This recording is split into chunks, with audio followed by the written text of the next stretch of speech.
I absolutely adored No One I Knew by AJ McDean, or McDine. I apologise if I've mispronounced that. After reading a string of interesting thrillers, but ones that had been really poorly edited with shocking grammar, it was such a refreshing treat to get my claws stuck into No One I Knew. The narrative is really compelling. I do have a few kind of points that are not that positive, where I thought things maybe gave away a bit too much information, but the writing is beautiful. I don't remember spotting even one single typing error, which sounds condescending, but actually I'm sure if you're an avid reader, you'll know that even some of the biggest publishing companies are not that great at proofreading these days. And I don't know if it's because they focus on, ebooks now, and they can actually very quickly go and change it if there's an error. I don't know. But their language was beautiful, the vocabulary was varied, the tension was amazing. So this is about a young girl called Amy.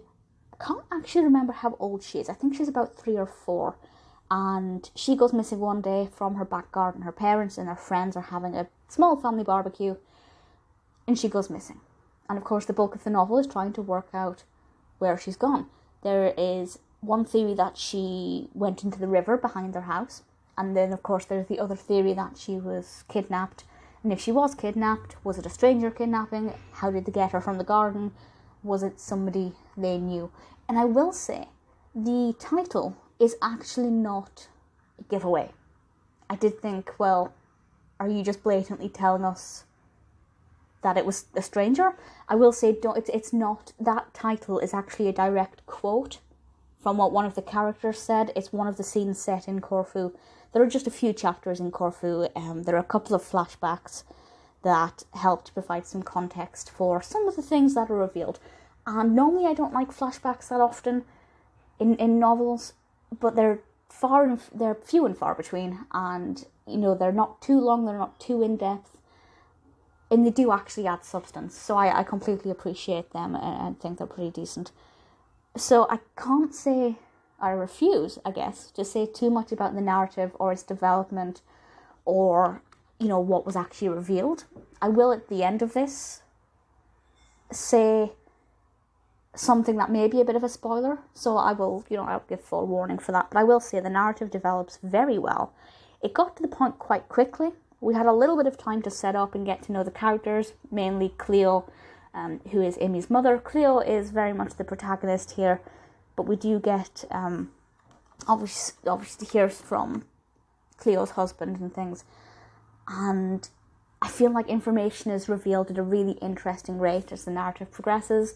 We are kind of drip-fed things. There is one point where, this isn't a spoiler, maybe it'll whet your appetite, the police or the family liaison officer, I can't remember who exactly it was speaking to Amy's parents, and one of them said, "Do you think we should have told them about Amy?" And of course, as a reader, I went, "Tell them what? What's wrong? Does she have a learning disability that may make her extra vulnerable? Does she have a tendency to go off with strangers? I don't know." I really wanted to know. And that happens quite frequently throughout. And we don't have to wait too long for the answers to those, because they are peppered throughout. So as soon as we get one answer, something else enticing crops up, and it really, really hooked me in. I absolutely adored it. The characters were all well-rounded. They were all realistic. Some of their behaviours towards the end I thought were a bit unrealistic, mainly Cleo's.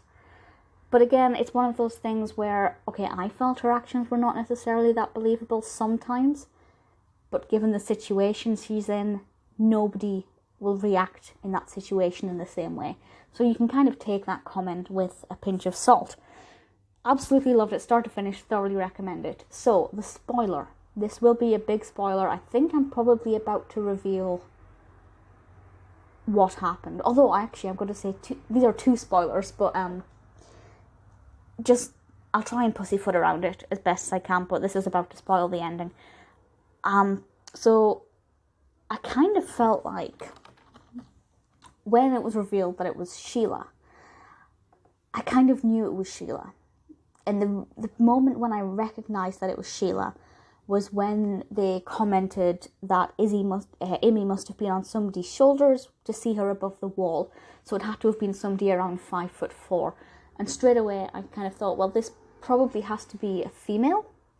And the only other female who was still alive and who could have really been, the one to do it was Sheila.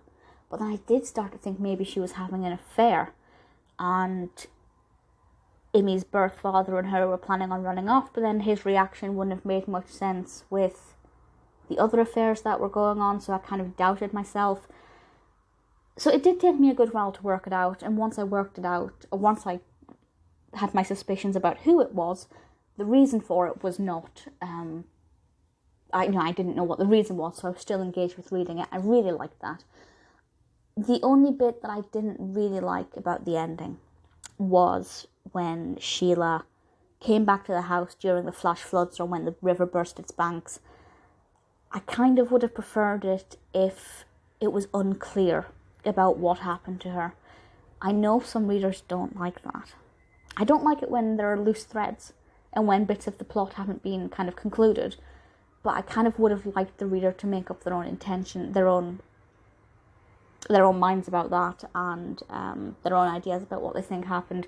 I just feel like it was a bit too unrealistic that she would have been able to come back to the house, and I don't know. But the way, she finally ended with the Reverend thing, I thought, well, yeah, if she had to come back, that's a pretty good way to get rid of her. It made sense. So in a way, it kind of came back full circle, and I was pleased with it, ultimately. Honestly, I thoroughly adored this. I'm hoping you've read it now, otherwise I've just ruined the ending. But even though I've just disclosed the ending, I'd say still read it because the language is beautiful, the development of the narrative is great.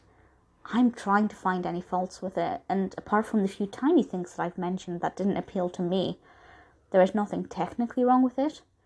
Whoever edited it and proofread it done a fantastic job, which again in this day and age is something that I can say less than frequently. Really thoroughly enjoyed it, absolutely gripping. I cannot wait to read more of the author's work. If you've read any more of her work, feel free to recommend something. This is the first that I've read, so I don't know where else to go. Pretty excited. Absolutely loved No One I Knew. Exceeded all of my expectations.